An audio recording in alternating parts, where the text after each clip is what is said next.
श्री स्वामी समर्थ तुम्हा सर्वांचे आपल्या यूट्यूब चॅनलवरती मी अगदी मनापासून स्वागत करते। तुमच्या मनातील सर्व चांगल्या इच्छा स्वामी महाराज पूर्ण करोत हीच स्वामींच्या चरणी प्रार्थना करते आणि आजच्या व्हिडिओला सुरुवात करते। आजच्या व्हिडिओमध्ये आपण पाहणार आहोत ते म्हणजे उद्या आहे वटपौर्णिमा। या दिवशी आपण काय करावे, कोणत्या गोष्टी करू नयेत, तसेच उपवास कधी आणि काय खाऊन सोडावा, या दिवशी कोणत्या गोष्टी शुभ मानल्या जातात तर कोणत्या गोष्टी अशुभ, या दिवशी कोणते पदार्थ आपण खाऊ नयेत, तसेच पूजा कधी करावी आणि कधी करू नये आणि अजूनही बरीच माहिती आपण या व्हिडिओमध्ये पाहणार आहोत। व्हिडिओला सुरुवात करण्या अगोदर तुम्ही जर चॅनलवरती नवीन असाल, पहिल्यांदाच माझे व्हिडिओ पाहत असाल तर चॅनलला सबस्क्राईब करा। व्हिडिओ तुम्हाला माहितीपूर्ण वाटला तर व्हिडिओला लाईक करा। ज्येष्ठ महिन्यातील जी पौर्णिमा येते तर हा दिवस हिंदू धर्मशास्त्रामध्ये वटपौर्णिमा म्हणून साजरा केला जातो।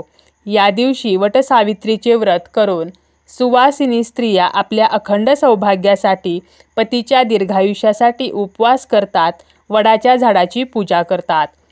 यावर्षी वटपौर्णिमा जी आहे तर ती उद्या शुक्रवारी आलेली आहे। योगायोग म्हणजे शुक्रवार जो माता लक्ष्मीला समर्पित आहे। शुक्रवार आणि वटपौर्णिमा एका दिवशी आलेला आहे, त्यामुळे हा एक अत्यंत चांगला असा योग सुद्धा जुळून आलेला आहे। आता या दिवशी काय करावे तर या दिवशी सकाळी लवकर ब्रह्ममुहूर्तावरती उठावे। आंघोळीच्या पाण्यामध्ये या दिवशी आवर्जून थोडेसे गंगाजल टाकावे, कारण वटपौर्णिमा म्हणजे पौर्णिमेचा दिवस आणि पौर्णिमेच्या दिवशी आपण गंगा स्नान जर केले तर याला अनन्य असे महत्त्व आहे। त्यामुळे प्रत्येकाला गंगा स्नान करणे शक्य नसल्यामुळेच आपण आंघोळीच्या पाण्यामध्ये 4 थेंब गंगाजल टाकावे। तुम्ही चिमूटभर हळदसुद्धा टाकू शकता। यानंतर आपला घर किंवा घराचा परिसर जो आहे, मुख्य दरवाजा जो आहे तर तो परिसर सर्व स्वच्छ करून घ्यायचा आहे, कारण माता लक्ष्मीला स्वच्छता जी आहे तर ती अतिशय प्रिय असते। त्यामुळे माता लक्ष्मीने आपल्या घरी कायमचं वास्तव्य करावं म्हणून आपल्याला या गोष्टी करायच्या आहेत। यानंतर आपल्या घरातील नकारात्मकता नष्ट व्हावी म्हणून मुख्य दरवाजावरती स्वस्तिक चिन्ह काढायचं आहे आणि आपला जो उंबरठा आहे तर त्याला हळदीचं लेपन सुद्धा करायचं आहे।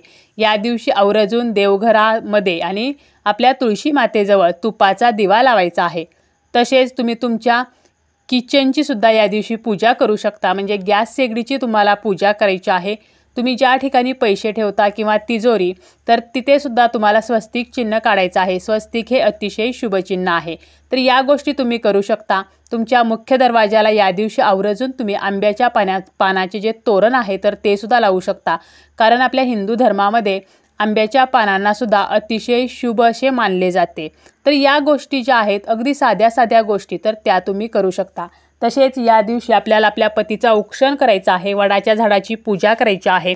आता ही पूजा करताना बऱ्याच जणी वडाची फांदी घरी आणतात आणि त्याची पूजा करतात, परंतु हे चुकीचे आहे, कारण जेव्हा आपण वडाची फांदी तोडतो तर त्या फांदीमध्ये प्राण राहत नाही। आणि बघा, याच दिवशी वटसावित्रीने आपल्या पतीचे प्राण परत आणले होते आणि आपण वडाची फांदी तोडून त्या वडाच्या झाडाला नुकसान पोचवत आहोत आणि त्या फांदीमध्ये प्राण नसल्यामुळे आपल्याला त्या फांदीची पूजा जी आहे तर ती करायची नाही, कारण धर्मशास्त्रामध्ये सुद्धा या गोष्टीला मान्यता नाही। तसेच या दिवशी कोणाचाही अपमान करणे, या दिवशी मांसाहार करणे, कोणालाही वाईट बोलणे, कोणालाही दुखावणे, तर या गोष्टीसुद्धा आपल्याला टाळायच्या आहेत। या दिवशी उशिरापर्यंत झोपू नये। तसेच या दिवशी आपल्याला सात्विक राहायचं आहे। विनाकारण कोणाचाही द्वेष करायचा नाही, कोणाचाही तिरस्कार करायचा नाही। तुमच्या घरी जर कोणी आलं तर त्याला काही ना काहीतरी खायला द्या। तसेच अन्नाचा अपमानसुद्धा आपल्याला या दिवशी करायचा नाही। तर अशा बेसिक ज्या गोष्टी आहेत तर या गोष्टी आपल्याला या दिवशी पाळायच्या आहेत। आता वटसावित्रीचा जो उपवास आहे तर तो कधी सोडावा तर उपवास जो आहे तर तो तुम्हाला वडाच्या झाडाची पूजा केल्यानंतर सोडायचा आहे, किंवा तुम्ही दिवसभर उपवास करून तो रात्री सोडू शकता आणि यानंतर तुम्ही तिसऱ्या पद्धतीने म्हणजे दुसऱ्या दिवशी जरी हा उपवास सोडला तरीसुद्धा चालेल। याचा एक इन डिटेल व्हिडिओ आपल्या चॅनलवरती आहे की उपवास सोडण्याचे नियम काय आहेत, उपवास सोडायला आपण काय खावे, काय खाऊ नये। तरीसुद्धा थोडक्यात सांगते की काय खाऊन हा उपवास सोडावा तर सर्वप्रथम तुम्हाला 1 ग्लासभर पाणी प्यायचं आहे आणि यानंतर तुम्ही कोणताही गोडाचा पदार्थ जो आहे तर तो खाऊन हा उपवास सोडू शकता। परंतु या दिवशी कोणत्याही प्रकारच्या डाळी असतील किंवा अख्खी धान्य असतील, जसं की अख्खे मूग, अख्खे मसूर किंवा फुटाणे, तीळ, तर या ज्या गोष्टी आहेत तर त्या अजिबात खाऊ नयेत. आणि अशा ज्या भाज्या आहेत तर त्या भाज्यासुद्धा आपल्याला घरामध्ये बनवायच्या नाहीत. तसेच पूजा जी आहे तर ती आपल्याला कधी करायची आहे, कधी करू नये. तर पूजेचा अतिशय शुभ मुहूर्त आहे तो म्हणजे या दिवसाचा अमृतकाळ जो आहे सकाळी 9:27 ते 11:03 हा अमृतकाळ जरी असला तरीसुद्धा यामध्ये शुभवेळ असणार आहे ती म्हणजे सकाळी 9:27 ते 10:45 कारण यानंतर राहुकाळ सुरू होत आहे. त्यामुळे या दिवसाची ही अत्यंत शुभ वेळ आहे.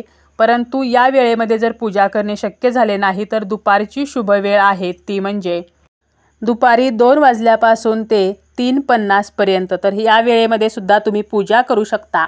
आणि या वेळेमध्ये सुद्धा जर तुम्हाला पूजा करणे शक्य नसेल तर मग सायंकाळी 5:30 ते 7 वाजेपर्यंत तुम्ही पूजा करू शकता. या दिवशी सूर्यास्त जो आहे तर तो 7:11 होणार आहे. आणि सूर्यास्तानंतर वडाच्या झाडाची पूजा जी आहे तर ती केली जात नाही. त्यामुळे दिवसभरातल्या 3 शुभ वेळा मी व्हिडिओमध्ये सांगितलेल्या आहेत. आणि भर दुपारी वडाच्या झाडाची पूजा करू नये. तसेच या वेळा सोडून इतर जो काळ असणार आहे तर तो म्हणजे राहू काळ, यमगंडम काळ, कुलिक काळ, तर असे या दिवसाचे हे अशुभ काळ असणार आहेत. त्यामुळे मी जे शुभ काळ सांगितलेले आहेत तर त्या वेळेमध्ये तुम्ही तुमच्या सोयीनुसार सकाळी, दुपारी किंवा सायंकाळी पूजा करू शकता.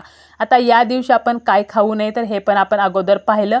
तर त्याप्रमाणेच आपण या दिवशी मांसाहार करू नये. कांदा, लसूण, तामसिक अन्नपदार्थ जे आहेत तर ते खाणेसुद्धा टाळायचे आहे. या दिवशी शुभ काय असणार आहे तर या दिवशी तुम्हाला पूजा करताना साजशृंगार करायचा आहे. साजशृंगाराचे सुद्धा काही नियम आहेत. त्याचा सुद्धा इन डिटेल व्हिडिओ मी चॅनलवरती केलेला आहे. अतिशय महत्त्वपूर्ण माहिती आहे तर तो सुद्धा तुम्ही पाहू शकता.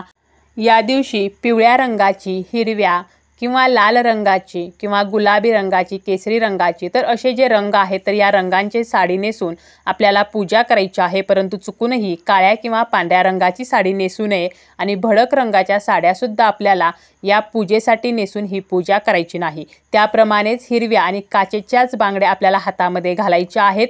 इतर रंगांच्या बांगड्या चुकूनही घालून ही पूजा करू नका. कारण कोणतीही पूजा करताना आपल्या हातामध्ये हिरव्या आणि काचेच्या ज्या बांगड्या आहेत तर त्याच बांगड्या घालाव्यात असे सुद्धा आपल्या धर्मामध्ये सांगितलेले आहे. त्याप्रमाणेच या दिवशी तुम्हाला सवाष्णींची ओटीसुद्धा भरायची आहे. वटसावित्रीची कथा ऐकायची आहे. तर या गोष्टी आवर्जून करायच्या आहेत. परंतु तुम्हाला या दिवशी अशुभ ज्या गोष्टी आहेत जसं की काळ्या रंगाचं वस्त्र परिधान करणे, त्यानंतर आपल्याला या दिवशी मांसाहार करणे, तर याचे अशुभ परिणाम आपल्यावरती होत असतात. आणि म्हणून आपल्याला या ज्या गोष्टी आहेत तर त्या मात्र टाळायच्या आहेत. वडाच्या झाडाला या दिवशी आवर्जून 7 प्रदक्षिणा घालायच्या आहेत. वडाच्या झाडाला नैवेद्य दाखवायचा आहे. हरभरा डाळीचा नैवेद्य जो आहे तर त्याचा मान या दिवशी असतो. त्यासोबत तुम्ही एखादा गोडाचा पदार्थसुद्धा नैवेद्य म्हणून दाखवू शकता. आणि हा संपूर्ण दिवस जो आहे तर तो आपल्याला प्रसन्नतेने घालवायचा आहे. या दिवशी कोणावरतीही चुकूनही रागवू नका, कोणाशीही वादविवाद, भांडण करू नका.